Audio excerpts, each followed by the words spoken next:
going on, everyone? It's Scott here from WFLBC, and I am back in Victoria.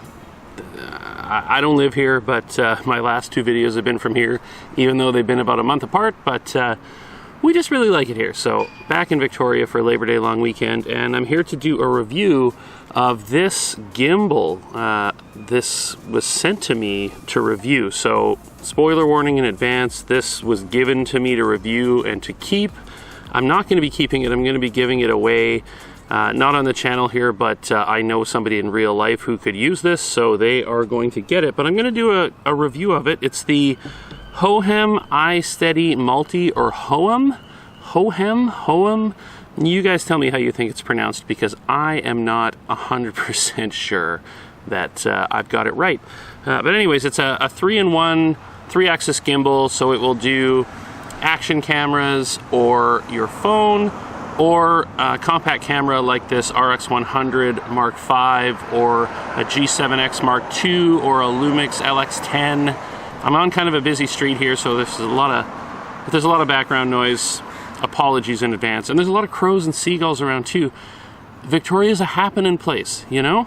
I don't really shoot with gimbals, and when they asked to send this to me, I kind of hesitated, but then I thought, well, you know, I don't know, content's content.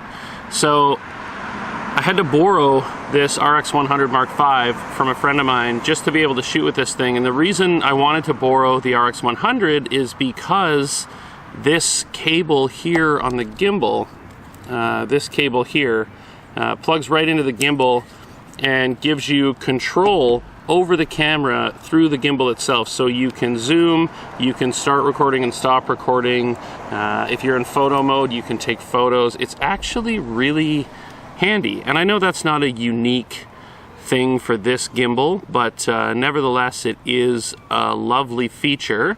One thing I will say that drove me nuts about this is it doesn't look like this gimbal is balanced right now. Like, it looks like it's, you know, leaning back. But because when you turn this camera on, it's got this lens, you sort of have to balance it a little farther back. And then when you fire it up, the gimbal's not on right now. When you fire it up, it will balance, which is fine, but just remember to balance it with the lens out if you end up with this gimbal or a gimbal like it, because when you put that lens out, it does change the balance of the camera. And there you go, it just drops backwards. Alright, so this is actually the second time I'm recording with this gimbal, which probably won't be in my little sit-down testimonial about it. I had some issues recording, and I came back and just had a bunch of photos instead of videos, so we're gonna try this again. So hopefully it works. I think it will. I think it's user error as opposed to an issue with the gimbal itself. So I'm just doing a little vlog style video here as I walk down the street, and then I'm gonna flip it around and do a couple of dolly zooms and just do some general walking around and see how everything looks.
Hey everyone, Future Scott here. So I just wanted to cut into this video really quick and say that I've had a look at the footage that I've got from this gimbal, and I'm not that impressed with it. So I'm just going to pop this into the middle of the video just so you know that, you know, I've looked at it and I've seen that you can clearly see sort of my footsteps as I'm walking with this gimbal. Now, I did have optical steady shot on the RX 105 turned off because I wanted the gimbal to do the work. Maybe having optical steady shot on would have made the footage smoother. I'm honestly not going to try it to see if it's better.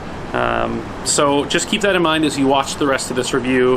The footage could have been a little nicer, but from a vlogging standpoint and from a cinematic move standpoint, like dolly zooms in particular, the thing was great. But just for an overall steady platform for sort of a run and gun walking around B-roll setup, it may not be exactly what you're looking for. So keep that in mind. Back to the footage.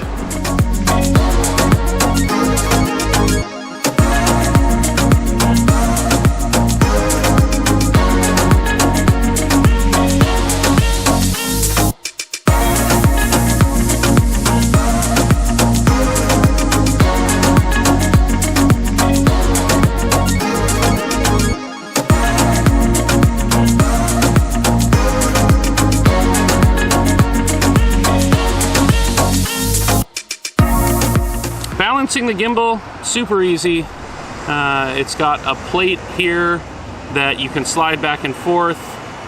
You can undo this and slide this plate up and down, and then you can undo this and slide this in and out to get your balance point. The big reason you would want to get this gimbal over something from, say, DJI or Zhiyun is the price. This gimbal is $127.99 from a couple of retailers. I think it's a little more than that if you buy it straight from Hohem, but I found it at $127.99 at banggood.com.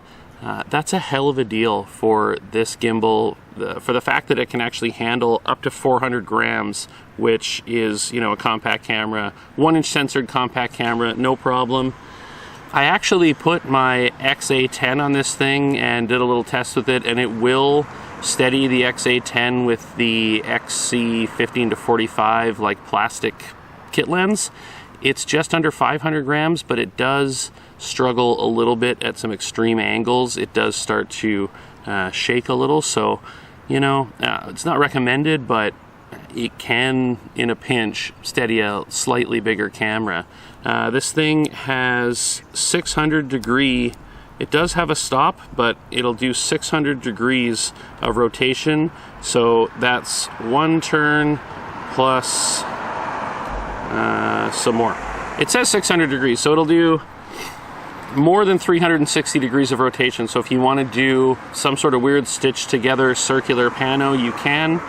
It does go inverted, but the only issue I did have with it is when I wanted to shoot completely inverted, that's where it stops. It's got a mechanical stop, so that was actually really annoying. So you can't really get those sort of along the ground shots that I don't know, I really like with gimbals. One thing I will say, having this zoom switch on here hooked up to the camera, doing dolly zooms is incredibly easy with this gimbal with the Sony RX100 series of cameras. If I owned this gimbal in this camera, you guys would see a dolly zoom or two in probably every single video I ever made. And for that reason alone, I don't think I'll be keeping the gimbal because that would get really annoying. Man, there's a lot of people out this morning. Not too... What time it is about? Yeah, man, it's 7:30.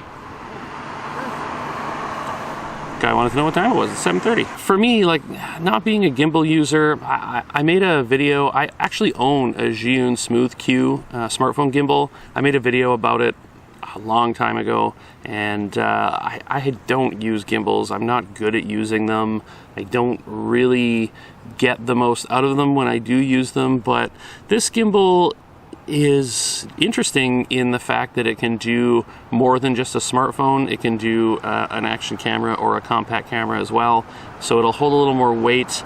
The quality of it is very good. It's there's quite a bit of plastic on it, but it's that kind of plastic that feels like it's good plastic. Does that make sense? It comes with this this tripod. This comes with it. It just screws right into the bottom here. It will stand without the tripod on a flat surface, but this picnic table in this rando park that I'm sitting in is not level, so it's not going to stand on its own. There's a squirrel coming up. He might come join us in a sec here. It comes with a phone mount. It comes with a charging cable. It comes in a nice case, but I left that at home. I just brought it in my camera bag. But for $127.99 US, this is a really nice product, and if you're looking for really smooth video and you own a Sony RX100 camera, I think that this is a nice little investment. If you think that you're going to use it, 130 bucks is, it's not a small amount of money, but it's not like ridiculous. Remembering what gimbals used to cost, and then thinking that you can get a gimbal that controls a camera and can handle a little bit more weight than a smartphone gimbal, I think that that is pretty good value. Yeah, I think that's pretty much it. I'm gonna wrap up here. I actually have to make sure that this camera is recording. I brought my XT20 with me, so it doesn't have a tally light, doesn't have a front-facing screen, so I'm just sort of hoping it's been recording this whole time and I don't have to do this again. And we'll see you guys in the next video. See ya.